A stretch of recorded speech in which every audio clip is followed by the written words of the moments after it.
अब अगर आप ये वीडियो देख रहे हो तो आई होप आपने इसका पिछला पार्ट देख लिया है, और अगर नहीं तो इसका लिंक मैंने आई बटन और डिस्क्रिप्शन में मेंशन किया है, जिसे देखना ना भूलेगा, वरना ये वीडियो आपके पल्ले नहीं पड़ेगी। इस थर्ड सीक्वल की शुरुआत में हमें एक बुजुर्ग आदमी को दिखाया जाता है जो फैंटेशिया के गुफा में किसी किताब को पढ़ रहा होता है, जिसमें एक शैतानी गैंग नेस्टी के बारे में लिखा होता है, जो बच्चों का ध्यान किताब पढ़ने से रोक देंगे और इससे फैंटेशिया भी बर्बाद हो जाएगा। पर इसे बचाने के लिए एक ऐसे लड़की की जरूरत पड़ेगी जिसकी सोच कल्पना से भी परे हो। अब हम बेस्टियन को देखते हैं जो स्कूल में कुछ बदमाश सीनियर स्टूडेंट्स जो बच्चों की बुली करते हैं उनसे बचकर भाग रहा होता है, और भागते हुए वो स्कूल की लाइब्रेरी में आ जाता है, जहाँ उसे कोरिएंडर मिलते हैं जो उससे कहते हैं कि तुम फिर से बच्चों से डरकर भाग रहे हो। फिर तभी बेस्टियन को वहाँ वही किताब द नेवर एंडिंग स्टोरी दिखाई देती है, और फिर वो उस किताब को पढ़ने लगता है जिसमें बेस्टियन के बारे में लिखा होता है, और हम उसकी कहानी को देख पाते हैं जहाँ बार्नी ने एक जेन नाम की फीमेल से शादी कर ली होती है, जिसकी एक बेटी निकोल है, और बार्नी बेस्टियन के साथ जेन के घर रहता है। लेकिन निकोल को उसकी माँ की दूसरी शादी करना पसंद नहीं था, इसलिए वो बेस्टियन से भी बात करना पसंद नहीं करती। पर जेन उसे समझाती है कि तुम्हें धीरे धीरे उसके साथ रहने में अच्छा लगेगा।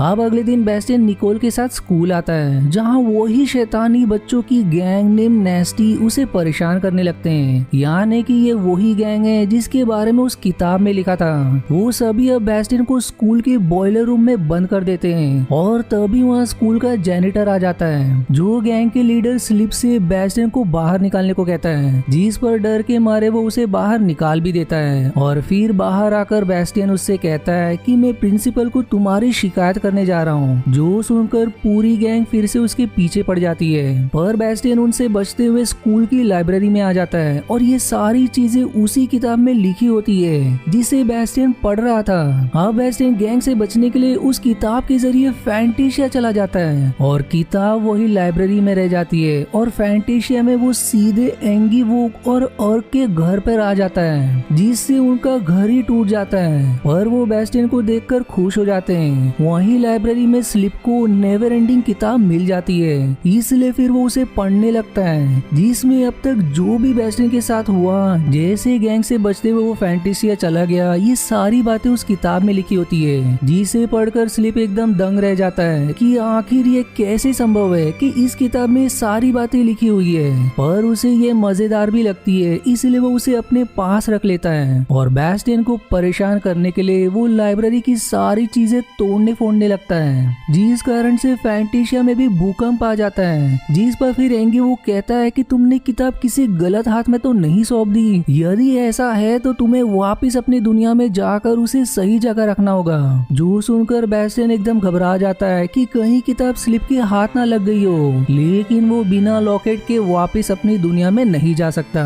फिर तभी वहाँ फैल्कोर आ जाता है, और बेस्टियन उसे तुरंत रानी के महल चलने को कहता है, ताकि जल्दी रानी से मिलकर उनसे वो लॉकेट ले सके। पर इस पर फॉल्कोर कहता है कि रानी अभी गुफा में रह रहे बुजुर्ग से मिलने गई है, इसलिए अब सभी फॉल्कोर पर सवार होकर गुफा के लिए निकल जाते हैं। दूसरी तरफ अब कोरिएंडर लाइब्रेरी के अंदर आ रहा होता है, इसलिए सही समय पर पूरी गैंग किताब लेकर वहाँ से भाग जाती है। वहीं फैंटेशिया में रानी बुजुर्ग से मिलकर उनसे सवाल करती है कि आखिर फैंटेशिया में क्या हो रहा है, जिस पर वो कहते हैं कि ये सारी चीजें नेस्टी नाम की गैंग कर रही है, जो इंसानों की दुनिया से है, इसलिए हमें उसे रोकना होगा, क्योंकि उन्होंने किताब को पूरी तरह से अपने कब्जे में कर लिया है और उसका गलत प्रयोग कर रहे हैं। जिस पर फिर रानी सवाल करते हैं कि आप वहाँ जाकर उसे क्यों नहीं ले लेते, पर बुजुर्ग जवाब देते हैं कि ये काम मैं या हम में से कोई नहीं कर सकता। ये एक भविष्यवाणी है कि इसे एक ऐसा बच्चा जिसकी सोच कल्पना से परे है, वही ये काम कर सकता है। दरअसल वो यहाँ पर बेस्टियन की ही बात कर रहे हैं, और फिर तभी वहाँ बेस्टियन भी अपने साथियों के साथ आ जाता है, जिसे देख रानी एकदम खुश हो जाती है। वो फिर उसे लॉकेट देकर कहती है कि तुम अपनी दुनिया में जाकर किताब को सुरक्षित जगह रख दो।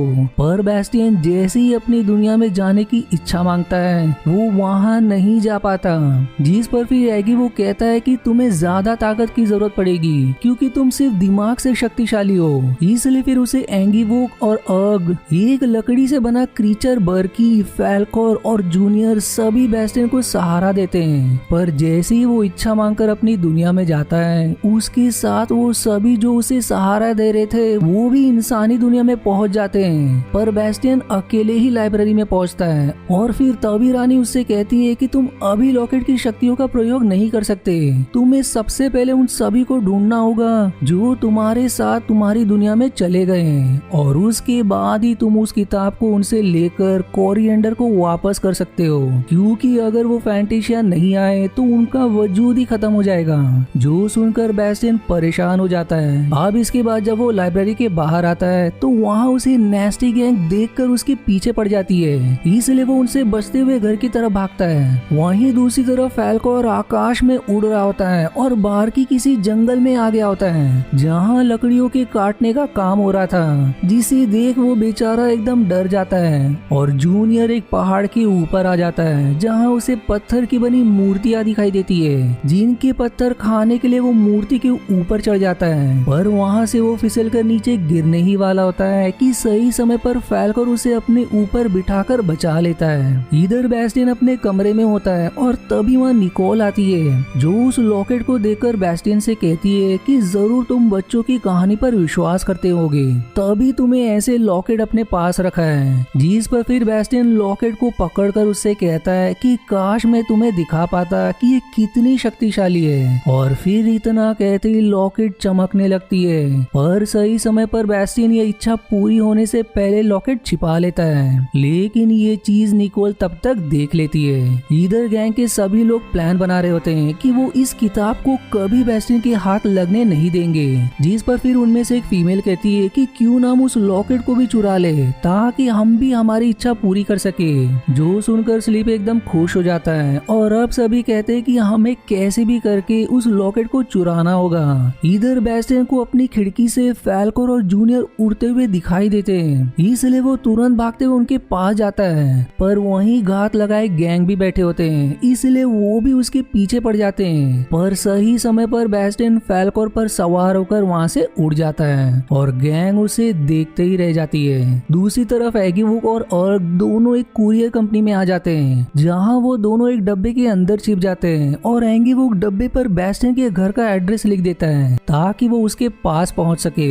इधर बेस्टियन जूनियर को अपने पास रखकर फैल्कोर को भेज देता है ताकि वो बाकियों को ढूंढ सके और जूनियर को घर के गार्डन में छिपा देता है। अब अगले दिन जूनियर बेस्टियन के कमरे में आ जाता है और तभी वहाँ निकोल भी आ जाती है, इसलिए बेस्टियन जूनियर को छिपा देता है और फिर निकोल के जाने के बाद उससे कहता है कि मैं स्कूल जा रहा हूँ, इसलिए जब तक मैं वापस ना आऊँ तुम मेरे कमरे से बाहर मत निकलना। और इतना कहने के बाद वो स्कूल के लिए निकल जाता है। पर तभी उसके कमरे में निकोल फिर से आ जाती है, जो चुपके से बेस्टियन का लॉकेट अपने पास रख के वहाँ से चली जाती है, जिसे जूनियर देख लेता है। अब स्कूल में निकोल लॉकेट की मदद से इच्छा मांगकर टीचर से कहती है कि आप वापस चले जाओ, आज छुट्टी है। जिस पर टीचर ऐसा ही करती है और ये देखकर सभी बच्चे हैरान और खुश भी हो जाते हैं। अब जब सभी बाहर जा ही रहे होते हैं तो गैंग वाले बेस्टियन को पकड़कर स्लिप के पास लेकर आते हैं, जो उसे धमकाता है कि मुझे वो लॉकेट दे दो। पर बेस्टियन कहता है कि मुझे नहीं मालूम वो लॉकेट कहाँ है। जिस पर फिर गैंग वाले बेस्टियन को मारने लगते हैं, जिसके बाद स्लिप कहता है कि अगर अब भी तुम नहीं बताओगे तो मैं किताब से पता लगा लूंगा कि लॉकेट कहाँ है। इधर बेस्टियन के पास कुछ आदमी बार्की को गाड़ी में डालकर ले आते हैं, जिसे बेस्टियन ने ही बुक करके मंगवाया होता है। और बार्की के बारे में फैल्कोर ने बेस्टियन को पहले से ही बता दिया था।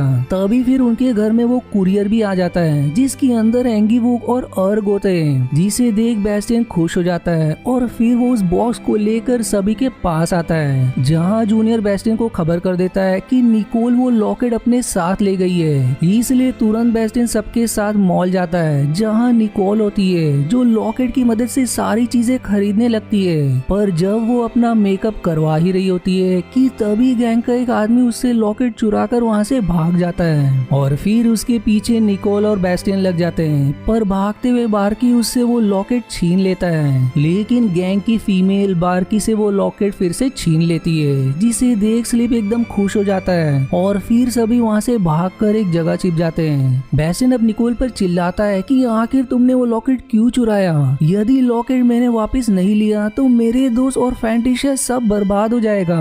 वहीं स्लिप ये सारी चीजें किताब में पढ़कर खुश हो रहा होता है। अब स्लिप लॉकेट की मदद से रानी को भी देखकर उसका मजाक उड़ाने लगता है और इच्छा मांगकर फैंटेशिया में भूकंप ले आता है, जिससे सभी घबरा जाते हैं। वहीं रियल वर्ल्ड में बानी और जेन अपने बच्चों को ढूंढते हुए मॉल आ जाते हैं, जहां निकोल ने मॉल का बहुत सा सामान इच्छा मांगकर खरीद लिया था, जिसे कुछ लोग पकड़े होते हैं। जिस पर बार्नी निकोल को चिल्लाते हुए कहता है कि तुम्हारे पास इतने पैसे कहां से आए जो ये सब तुमने खरीद लिया। अब ये सुनकर निकोल रोने लगती है और रोते हुए वहाँ से भाग जाती है, जिसके पीछे बेस्टियन भी जाता है। वो निकोल को समझाता है कि जो भी मेरे पिता ने तुमसे कहा वो उन नेस्टी ने उनसे कहलवाया है। उन लोगों ने मेरे पिता को अपने वश में कर लिया है। हमें उन नेस्टी से लॉकेट वापस लेना होगा। जिस पर निकोल उसकी बात मान जाती है और अब दोनों नेस्टी को ढूंढने निकल जाते हैं और उन्हें ढूंढते हुए वो पार्किंग एरिया में पहुंच जाते हैं, जहां स्लीप और पूरी गैंग छिपी होती है। स्लीप बेस्टियन से कहता है कि तुमने आने में काफी देर कर दी। मैंने तुम्हारे माता पिता में भी झगड़ा लगवा दिया और अब वो बहुत जल्द डिवोर्स ले लेंगे। जिसे सुनकर बेस्टियन और निकोल घबरा जाते हैं, पर तभी चालाकी से बार्की स्लीप से लॉकेट छीन लेता है और अब वो लॉकेट बेस्टियन के पास आ जाती है, जिसे देख अब पूरी गैंग घबरा जाती है। स्लीप अब चालाकी से बेस्टियन को चुनौती देते हुए कहता है कि यदि तुम्हारे अंदर सच में हिम्मत है तो मुझे बिना लॉकेट के हरा कर दिखाओ।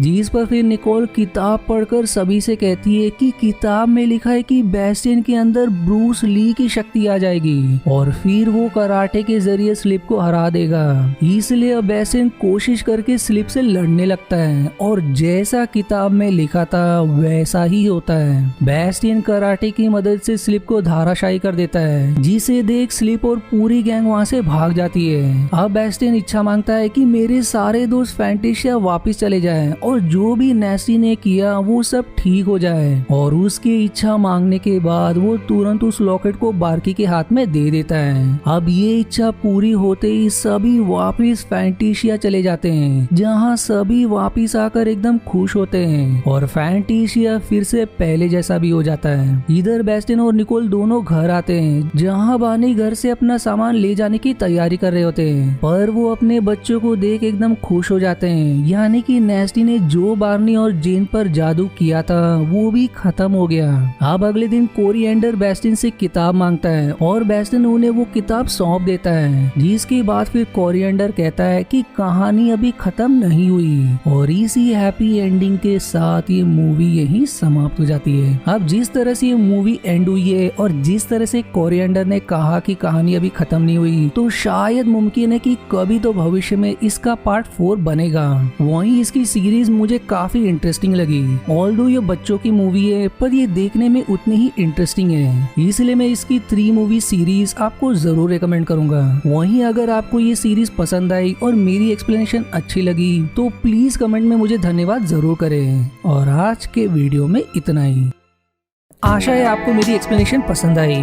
यदि हाँ तो प्लीज वीडियो को लाइक करना और चैनल को सब्सक्राइब करके सपोर्ट करना ना भूलें। मिलते हैं अगले एक्सप्लेनेशन वीडियो में, तब तक के लिए धन्यवाद दोस्तों।